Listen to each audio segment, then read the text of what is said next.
তো বন্ধুরা, এই যে রাত্রে আমাদের খাওয়া দাওয়া আলু সিদ্ধ। রাত্রিবেলা দোকান থেকে বাড়ি এসে জানি না কি রান্না করব কি না করব। তো এখন দেখি রান্নাঘরে যাই। সত্যি রান্না বান্নার কোনো চিন্তা নেই, আর আমি বেশ কিছুদিন তোমাদের সঙ্গে ভিডিও দিতে পারছিলাম না বলে আমি ভাবলাম যে যাই, হ্যাঁ একটু ভিডিও আপলোড করতে হবে, তাই রান্নাঘরে ঢুকলাম। বন্ধুরা দেখি, প্রথমে একটু চা করব। মা এসছে আমার বাড়িতে, তো মাকে একটু চা করে দেবো। মা বলল ওনা একটু চা কর, আগে চা খেয়ে নি। তাই এখন রাত্রি প্রায় 10:30 বাজে, আমরা এখন এই টাইমে চা খাবো। তো মা কোথায় গেল? মা মনে হয় ওই দিকে গেল। ওই যে ছেলে মেয়ে সব ওই ঘরে রয়েছে। এই দিশু, চা খাবি? আচ্ছা, তো একটু চা করি।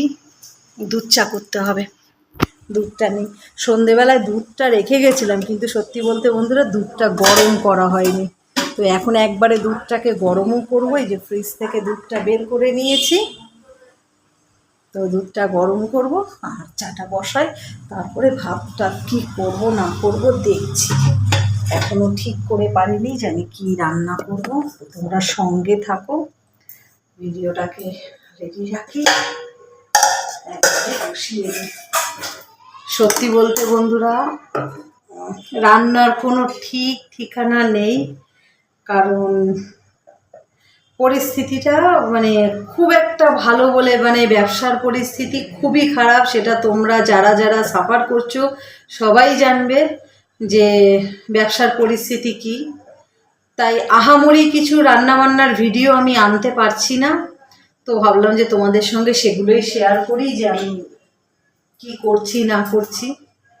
কেন ব্যবসার পরিস্থিতি খুবই খারাপ, তাই আমি কিছুদিন ধরে বেশ আনতে পারছি না। ওদিকে আমি বেশ অনেক মাস হয়ে গেছে, আমি একটা মানে মানে একটা বাড়ি কিনেছিলাম। আমি এখানে তো আপাতত রেন্টে আছি, তো বাড়ি কিনেছিলাম। সেই বাড়িটার একটু কাজ করব বলে অনেক দিন ধরে আটকে ছিল, বাড়ির কাজে হাত দিতে পারছিলাম না। যাই হোক, তা এখন টুকটাক করে একটু একটু করে মানে যথাসাধ্য কাজ করছি। তার মধ্যে তো এই তো বাজারের পরিস্থিতি, কি করব জানি না, কিভাবে করব জানি না। তো এই কাজ চলছে, আর সেটাই তোমাদের সঙ্গে নেক্সট ভিডিওতে চেষ্টা করব যে আমার বাড়ি কোথায় নিয়েছি, কীরকম নিয়েছি, সেটাকে তোমাদের সঙ্গে শেয়ার করব। তো একটুখানি এর পরের ভিডিওতে শেয়ার করব। তো মারাত্মক চাপে আছি বন্ধুরা, খুবই চাপে আছি। তাই সেইভাবে আমি তোমাদের সঙ্গে ভিডিও আনতে পারিনি বেশ কিছুদিন, একটু মানসিক চাপে রয়েছি, যা পরিস্থিতি ব্যবসারও ভালো না। তো সেই কারণে আজকে রাতে কি রান্না করব না করব দেখি। প্রথমে ভাতটা বসাই, একটু আলু সিদ্ধ দিয়ে দেবো, আশা করি ছেলে মেয়েরা ঘি দিয়ে আলু সিদ্ধ দিয়ে ভাত খাবে। আর ভাবছি, আমি বলতে পারছি না এখনো, ভাবছি যে কটা কুমড়ো ফুল আছে, তো কুমড়ো ফুলের বড়া করি, ঘি দিয়ে ভালোই লাগবে খেতে। তো তোমাদের সঙ্গে শেয়ার করব কুমড়ো ফুলের বড়া, একটু আলু সিদ্ধ, ঘি দিয়ে। রাতের খাওয়াটা আমাদের প্রায় কমপ্লিট হবে। আপাতত একটু চা করি। মা এর জন্য, মা লিকার চাটা ভালোবাসে, কিন্তু আমি দুধ চাটাই করি। দুধ চাটা দিয়ে এখন দুধ চাই খাই, কারণ ছেলে মেয়ে দুধ চা খাবে। আমার লিকার চা দুধ চা যে কোনো একটা হলেই চলে যায়, তাই যে কোনো দুধ চাটাই বসিয়ে দিয়েছি। তোমরা সঙ্গে থাকো। তো চালটা নিয়ে নিই, রাতের ভাত করবো বলে করিনি।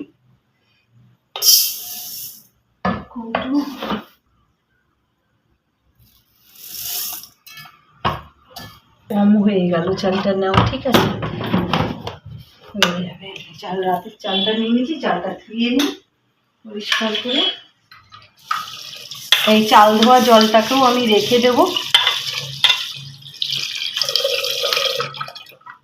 চালটা ধুয়ে বেশ ভালো করে টলে টলে। ওদিকে দুধটা গরম হচ্ছে, চায়ের দুধটা গরম হতে থাকুক। তার ততক্ষণে আমি ভাতের চালটা ধুয়ে দুটো আলু সিদ্ধ দিয়ে দেবো, হয়ে যাবে। আশা করি একটুকু হয়ে যাবে। কালকে কি করবো না করবো দেখা যাক। চালটাকে ভালো করে বেশ হাত দিয়ে দিয়ে ঘষে নিয়েছি। তো আমি চাল ধোয়া জলটা ফেলবো না, কারণ আমার ছাদে গাছগুলোর জন্য এই চাল ধোয়া জলটা খুবই উপকারী। তাই আমি চাল ধোয়া জলটা রাখে আর একটা ধোয়া দেবো। নোংরা জল, মানে চালের মধ্যে অনেক রকম নোংরা থাকে,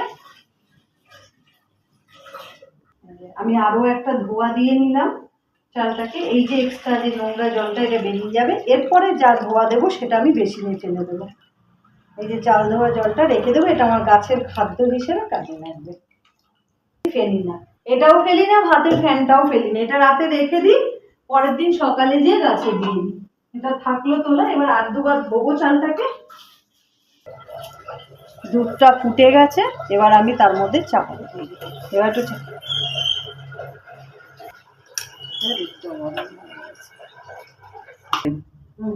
এই যে চালটা ধুয়ে নিলাম, নিয়ে এবার এই আলু কটা, হ্যাঁ না আলু কটা দিয়ে দিই।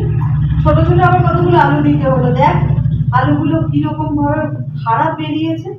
কেটে বাদ দিয়ে দিলাম একটা বড় আলু, একটা তো পুরো বাদই চলে গেল।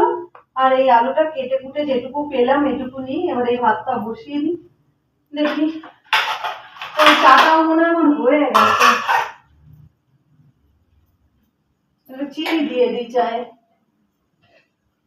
না আর পারি না, এই দোকান থেকে বাড়ি ফিরে তারপরে রান্নাঘরে ঢুকে রান্না বান্না না সত্যি আর পেরে উঠি না শরীর নিয়ে।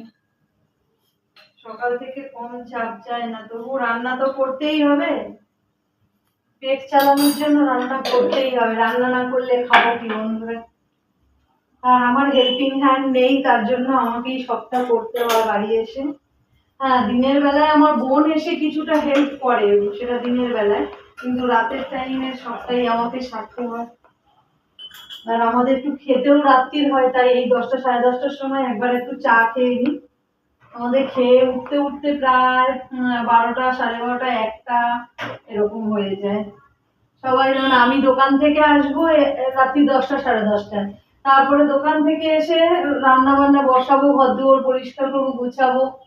তারপর আমার হাজবেন্ড কাজ থেকে বাড়ি ফিরতে ফিরতে 11:30 12টা, ছেলে মেয়ে পড়াশোনা করে, সবাই মিলে একটু রাত হয়ে যায় খেতে, এই আর কি। তো আজকে এখন তো রাত্রিবেলা সাদা মাটা হবে। বাবা খেয়ে নিই তো আলু সিদ্ধ দিয়ে, আলু সিদ্ধ ঘি দিয়ে, আর ভাবছি দুটো বড়া করে দেবো কুমড়ো ফুলে, হবে?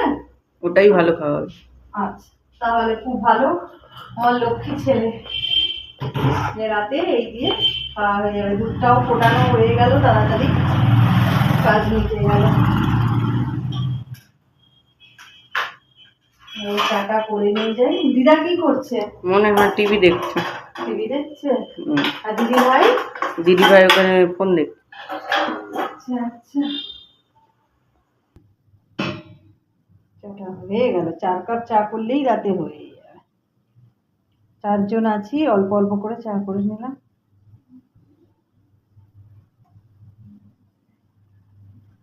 তোর এখন চা খেতে লাগতো কি রে? হ্যাঁ তো অনেক আগেই বলেছি চা খাবো।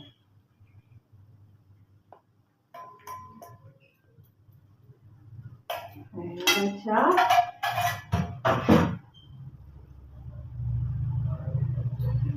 বিস্কুট খাবি তো? না বিস্কুট খাবো না। খাবি না? না। ঠিক আছে, দিদার জন্য নিই। জি তো মনে হয় না বিস্কুট খাবে। দিদিও বিস্কুট খাবে না কি জানি, জানি না। নিয়ে তো চলো। ছোট প্যাকেট নিয়ে।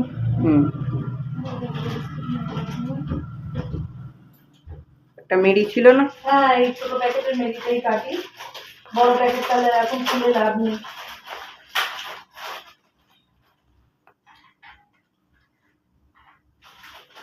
তো শাড়ি নিয়ে কি করবে এখন? দেখো বন্ধুরা, এই শাড়িটা নতুন শাড়ি ছিল আলমারির ভেতরে, এখন মা দেখতে পেয়ে এখন এর ব্লাউজ ফলস স্লিভও এই শুরু করে দিয়েছে।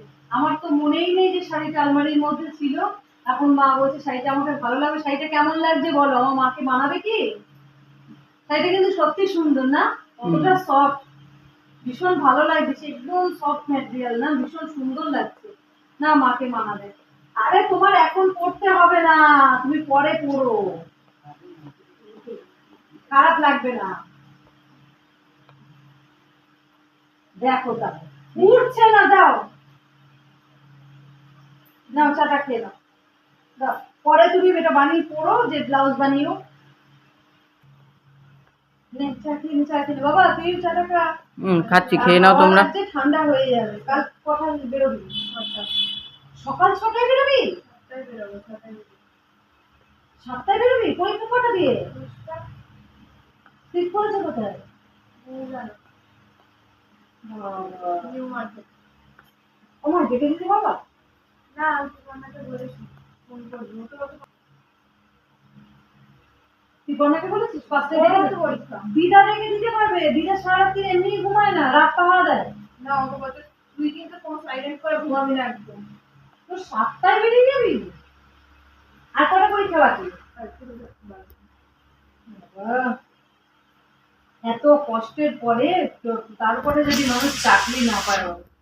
বন্ধুরা, সত্যি মানুষ এত কষ্ট, আমার মেয়ে বলে বলছি না, অক্লান্ত পরিশ্রম করছে, তারপরে যদি এই যে চাকরির হাল অবস্থা, চাকরি না পায়, তখন এইসব ছেলে মেয়েদের মন কতটা ভালো থাকে বলে সত্যি বলতে লজ্জা করে যে এমন পরিস্থিতি, অর্থনৈতিক পরিস্থিতি, তার সঙ্গে চাকরির যা পরিস্থিতি, মানে কিচ্ছু বলার নেই। আমাদের মতন দৈনন্দিন খেটে খাওয়া মানুষের খুবই অবস্থা খারাপ, যাদের সকাল হলে কাজে না বেরোলে দিন চলে না। এবার চাটা খাও। খাচ্ছি, তোমরা খেয়ে নাও। কুমড়ো ফুলগুলোকে এই যে এইভাবে করে চালের গুঁড়োতে ভালো করে মাখিয়ে নিচ্ছি, একটা একটা করে। এই যে পুরো এপিট ওপিট করে খুব ভালো করে মাখিয়ে এবারে কড়াইতে দিয়ে দেবো। হুম,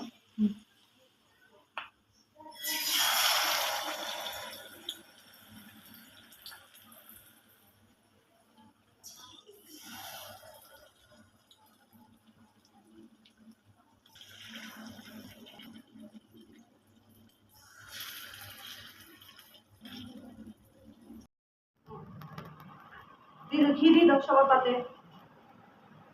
তো বন্ধুরা, এই যে রাত্রে আমাদের খাওয়া দাওয়া, আলু সিদ্ধ, আহ, আর রয়েছে কুমড়ো ফুলের বড়া। আমি সবাইকে একটু নুন দিয়ে দিই পাতে, অল্প অল্প করে। এটা হচ্ছে সন্দক নুন, আমরা কাঁচা নুনটা মানে খুব একটা খাই না, কিন্তু যদি খাই একটু সন্দক নুনটা খেয়ে নিই, আর লাগবে না। তো এই হচ্ছে আমাদের রাতের খাওয়া দাওয়া। মা, তোমার ভাত। আর একটা মাছ আছে দুপুরে, সেই মাছটা আমার ছেলে খায়। তো এই দিয়ে আমাদের আজকে রাতে। তবে কুমড়ো ফুলের বড়াগুলো কিন্তু হেভি সুন্দর হয়েছে, একদম মচমচে। এই দেখো, একদম পুরো মচমচে হয়েছে।